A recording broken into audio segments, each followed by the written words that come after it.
गार पाहिजे लकीला. तरी तर ना सकाळ सकाळी स्वयंपाक चुलीवरती सगळं आवरले आणि कालचं पीठ होतं म्हटलं त्याचं मस्तपैकी असा डोसा करावा पोरींना नाश्त्यासाठी. ते बघा कोण पलटते कोण पलटत नाही, पण मी तरी पलटत असते. नको पटपट मला आवरू दे. परी म्हणतो ती डब्याला डोसा नेणार आहे, पण डोसा तोपर्यंत कडक होऊन जातोय. परी काय प्लेट घे. सोनू ढकल हाकल ना ह्याला. गप बसलीस तू. तू आता गप बसलीस ना ते परत आत येईल.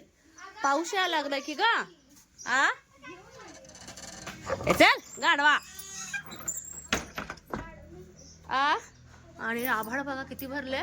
परे हे आम्ही आत्ताच चुलीवरचा मला स्वयंपाक सगळं आवरलंय. बरं झालं. आणि काल थोडे कपडे धुतले होते ते काढायचे. इकडे बाबांचे जर्किन काढ, माझा हात खरकट आहे. येते वेग बॅगेचं कवर नेते लगेच. कुणाला पाहिजे पहिला डोसा? या पहिला डोसा रेडी झालेला आहे मस्त असं. तर काढून घेते. आज मी खूप खुश आहे. परत सांगते.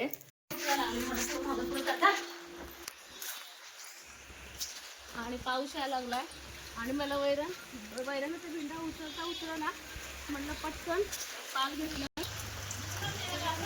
हा आणि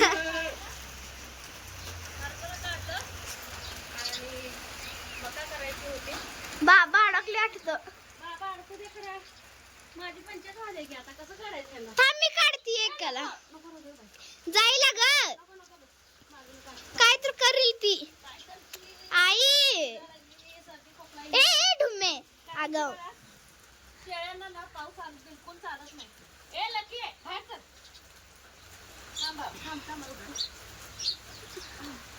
आणि मी बांधते. नको अगं मी बांधते. ते पावसात पडून जाते.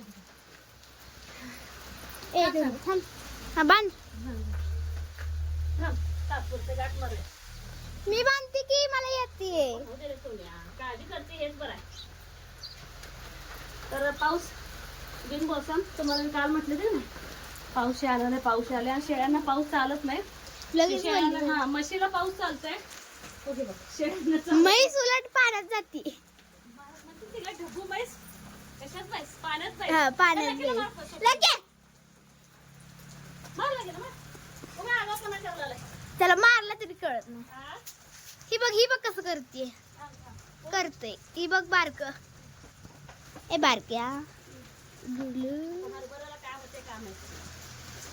तू तर आधी सगळं करायची. आता कसं होत नाही प्रेग्नेन्सीमुळं. चुकून पाडले बिडले दोरा अडकला त्यामुळं शक्यतो बांधायचं करत नाही. पण एकसारखे शेळ्या वरडाला जीव तर आपला ऐकते का. आणि वाळी वैरण थोडी अंडी होती आपली ज्वारीची आणि ओली ते पण ना सगळं भिजल म्हटलं ते पण उचलं ना लागलंच म्हटलं. माझी ड्रेसच खायला लागली ती लगेच किती नडले बघ. आपण दोघं घ्यायचं का ते टप इकडे मध्ये काय का बाई.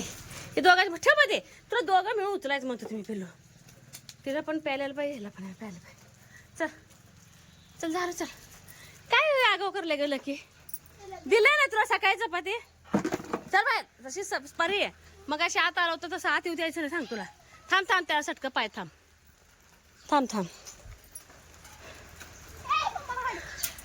हा बाळ आणखीन गच्च भरलाय. नाही त्याला काटे घे तसं त्याला कळत नाही. पाईप सोड कोणतर पडेल. त्याला अजून एक चपाती भाकरी आणावं लागते. सर मायापाशी काय आहे सर. चला चल हात स्वच्छ धु. खायला लागले ना तू. थांब इकडं त्याशिवाय ऐकत नाही ती. चल उशीर होतंय शाळेला. 9:15 वाजलेत. खाऊन घे लेकरू माझं. मला मदत करायला आलं होतं. तू चल आत मी हाय. चल आणि नारळाचे थापे पडलेत काल. त्याचा खराटा करायचा आहे. खराटा खूप असं मजबूत होतो घरचा. हो सकाळचा ढिगारा हो अंगात आला तुझ्या. चला ए लकी चल तू चल.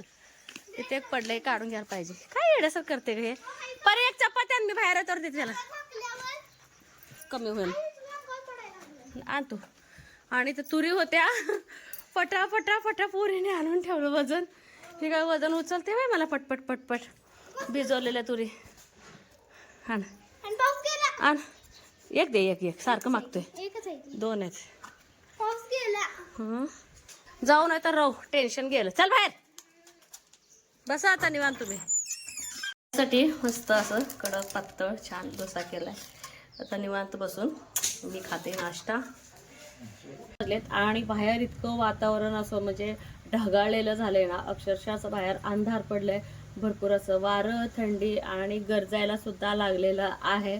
तर का माहिती इतक्या लवकर कसं का अवकाळी चालू झालं, तर काय निसर्गाचं काय कळत नाही बघा. निसर्ग, अग्नी आणि पाणी ह्याच्या पुढं आपण जाऊ शकत नाही. तर खूप दिवस झाले माझी सोलापूरची आई म्हणजे माझी ताई म्हणजे माझी आई, तर एक महिना कसं 1.5-2 महिने झाले डोळ्याचं ऑपरेशन करायचंय म्हणून लागलं होतं. पण सर्दी आणि खोकला जर आला तर डोळ्याचं ऑपरेशन बिलकुल करत नाही डॉक्टर लोक, कारण की सगळे शिरा एक असतात आणि डोळ्यावरती ताण पडतो.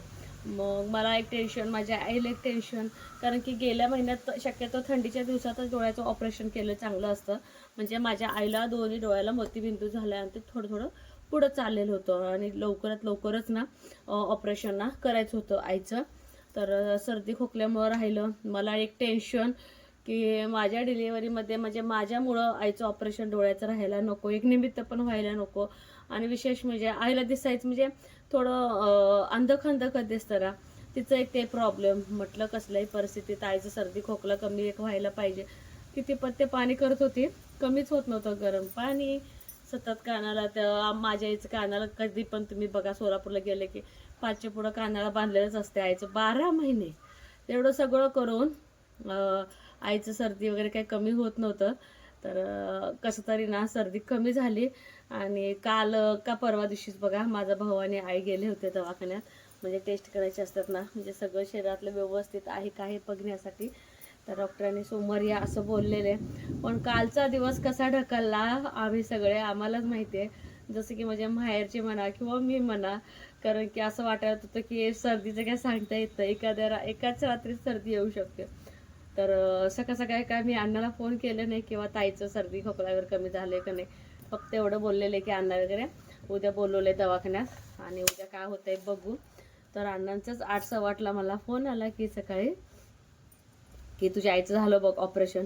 इतकं भारी वाटलं ना डोळ्याचं ऑपरेशन. आणि त्यात माझी आई ना खूप भीत होती डोळ्याचं ऑपरेशन कसं करतात की काय करतात की वगैरे, कारण की कुठलीही गोष्ट पहिल्यांदा जेव्हा माणसाच्या आयुष्यात घडते त्यावेळेस थोडंसं भीतीच वाटत असते.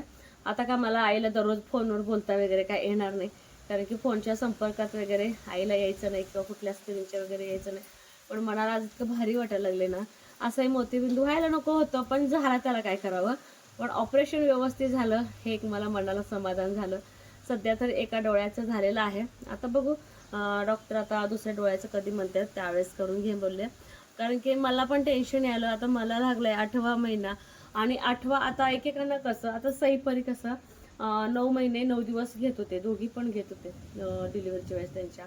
पण आता काय सांगावं, 9वा महिना लागले की काही सांगता येत नसतं. 8वा महिना मात्र एकदम काळजीनं काढायचं आहे. आणि 8वा महिना लागला, आईचं सर्दी पण कमी होईना, डोळ्याचं ऑपरेशन पण होईना. कसं करायचं तर काय करायचं डिलिव्हरीचं ते एक मला टेन्शन, म्हणजे डोक्यावरचं एक टेन्शन गेलेलं आहे. तर आज माझ्या आईचं एका डोळ्याचं झालं ऑपरेशन आणि बरं वाटतंय जरा. आणि बाहेर जर बघायला तुम्हाला दाखवते, बाहेर जाऊन वातावरण इतकं बिघडलंय ना, खूप असं बाहेरचं वातावरण बिघडलं आहे. असं गरजायला वगैरे लागलं की असं वाटतं की सगळे आपल्या घरातली माणसं आपल्या घरात असावं. हे पण मिळायला गेलेले आहेत, हे पण लवकर आले तर मग जरा बरं वाटेल. आणि आई पण सकाळीच आले 10 वाजता. घर आता एकदम म्हणजे एकदम भरल्यागत वाटायलंय. आपले जे बुडकं आहे ना, वयस्कर लोक जे घरात असतात ना, त्यावेळेस इतकं भारी वाटतंय ना घरामध्ये, घर अगदी भरल्यागत असं वाटतंय. चला अगं बाई, झाकलेलं निघालं काय वैरणीचं? हाय निघालं की ते सकाळी पण झाकले रे. थांबा दगड लाव्या, थेंब यायचं लागले की यांना फोन करायला पाहिजे.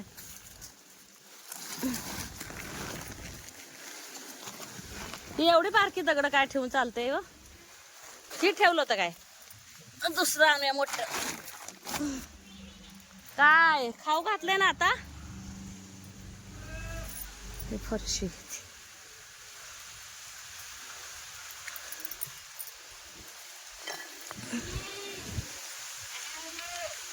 तर वारं पण असं आहे ना,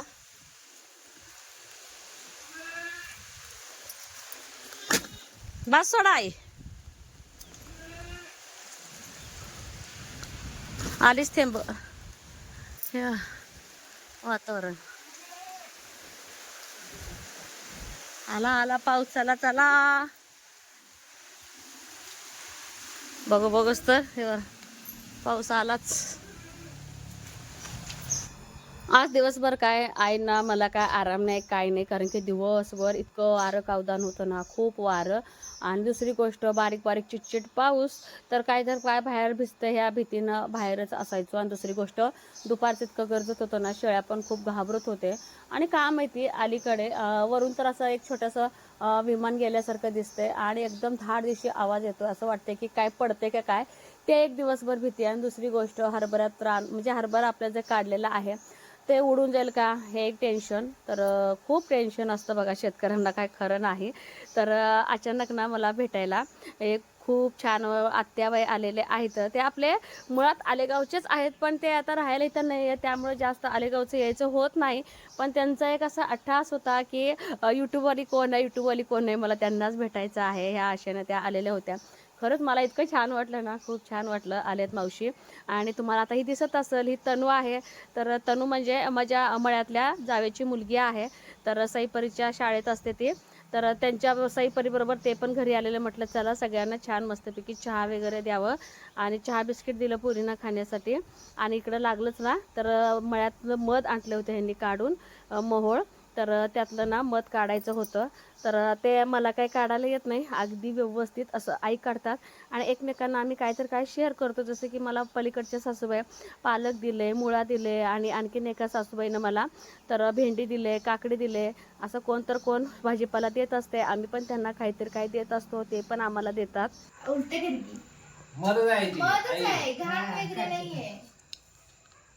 किती छान दिसते हो, प्युअर साखर दिसते की नाही, प्युअर साखर साखर दिसते.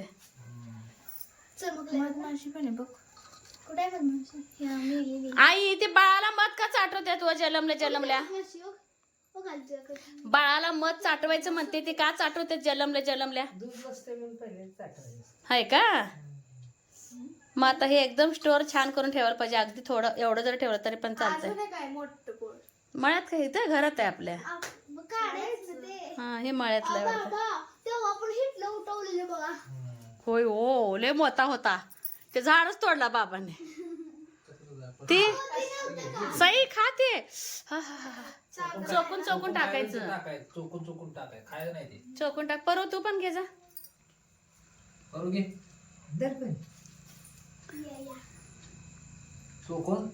प्युअर मेन तयार होते बरं का ह्याच्यानं. चोकले जे असते का नाही घाण. बॅटरी तिकडे कुठं दावली, मला इथं दावी. तू माशी आहे का बघू दे. बॅटरी ते आजी डोळ्यावर असं असते असं. चला मला करायचं आहे स्वयंपाक. यांचं इथं चालू ते व्हिडिओचा एंड करणार आहे. कसं वाटलं ब्लॉग हे मात्र सांगायला अजिबात विसरू नका. बाहेर कशाला टाकली, कुणाला तर मेन तयार करायला दिलं असतं. परू ती खालचं परू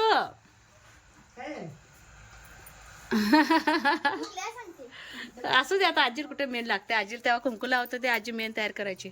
लय छान छान हे डब्बा भरून प्युअर मेन. ते वाटीत ह्याच्यावरती कडवायची आजी, फुलपात्रात कोळशावरती. मेलेली आहे का कशी आहे जिवंत. चला इथंच व्हिडिओ सेंड करणार आहे, मला लय उशीर होते.